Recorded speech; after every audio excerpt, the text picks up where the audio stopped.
welcome back, everyone, to Burton and Ernie Talk Football for you. We're talking at the whiteboard with Ernie Adams, Fauria about crossing patterns. Ernie, take it away, because right now it looks like a bunch of mishmash. Yeah, it looks like a plate of spaghetti. Okay, but and this is the way we always did call it with Josh. I'm guessing it hasn't changed too much, although I don't know that for a fact. This is a play we would call 81 Thunder. 81 Thunder. Okay. Yeah. Emphasis on this. I hated hearing this. Right, because 80, you don't get a route. 80 and 81, it's seven-man protection. So both your tight end, stand block. The tight end and the run, their first priority is blocking a blitzer.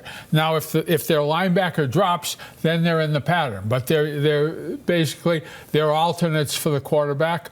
And the reason you run something like this is if you're anticipating cover one, which is man-to-man coverage with a free safety, and you like this type of route against man because now this corner, man-to-man on the single receiver, and the nickel maybe man on the side, they have to chase their guy because they could be chasing him for 30 yards. And they don't know where the guy's going. Don't know where he's going. So it gives the receiver a real good chance to get a step. And in fact, the Patriots the other night, 2 times they hit Mr. Diggs. Right. With a great job for, I think it was a 29-yard and a 30, first catch, and a 33. Yeah. Got his head so taken off. they're averaging about 30 yards of a shot on this. And even though the first time they hit Diggs, it was against cover 4, but it's still, it's a real good chance to get the ball downfield, and you can run this off of play action too. But if you're anticipating cover 1, it really gives your receivers a chance to run away from people. So that's what I'm going to say. So 81 Thunder means what? 8 guys are blocking? No, 7 guys are blocking. 81 is the protection call, and it's a 7-man protection. Okay.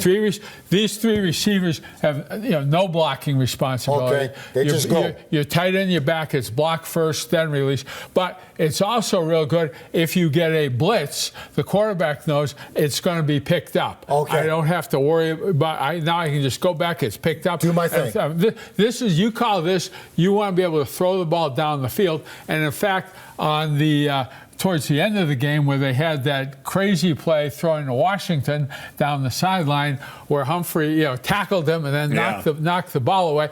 This is the same play, throwing to your outside guy, in a one-on-one situation. Okay, so really, all this, right? You're crossing, you're running away from people, but you're really trying to get people to sort of like crash into people, right? Go ahead, Ernie. Yeah, it'll create because this is not like the real tight mesh route, right? But it creates some problems. There's less likelihood of there being some sort of offensive PI, which you usually see in short yards and goal line because it's so compacted and there's no space, and guys are trying to get some sort of pick play.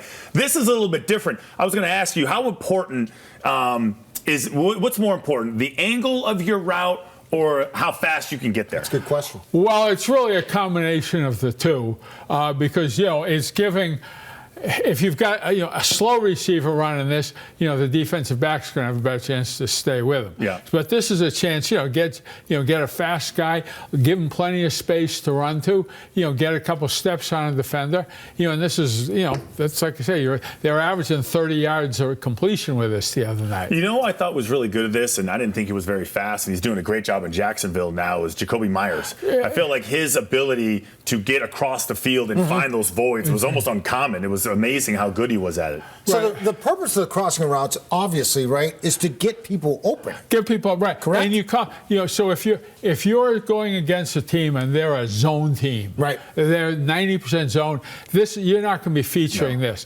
This is where this is where, hey, we think we're going to get cover 1, give ourselves the best chance to get open. If they do drop off and get back, play zone, I've got a couple outlets there for the quarterback. Tell me about this guy, okay? If he's not blocking anybody. That guy. This guy. If he's not guy, so he's his blitz responsibility first. If it's just the end coming, he'll turn him over to the tackle, and he's going to release and basically set right over the ball. How far down? How far down? He's going to be 4 to 5 yards. Just find the void.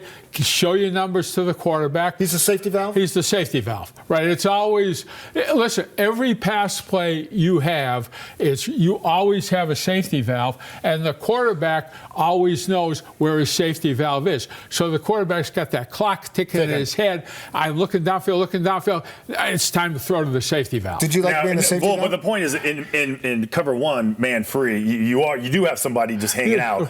And what they would sometimes they would do is if they see you are blocking, then they have a tendency to rush. Just to kind of, make sure you're not doing it. But presumably, you shouldn't be hitting this tight end on this route against man coverage. Yeah. If it's man coverage, you should be throwing the ball down the field. This is where, they drop. The defense can play whatever they want. Right. Even if they're a man team, if they call zone, I've still got to have some place for the quarterback to go with the ball. Yeah. You always want to make sure the quarterback has an answer. 81 Thunder. 81 Thunder. Good stuff, my man.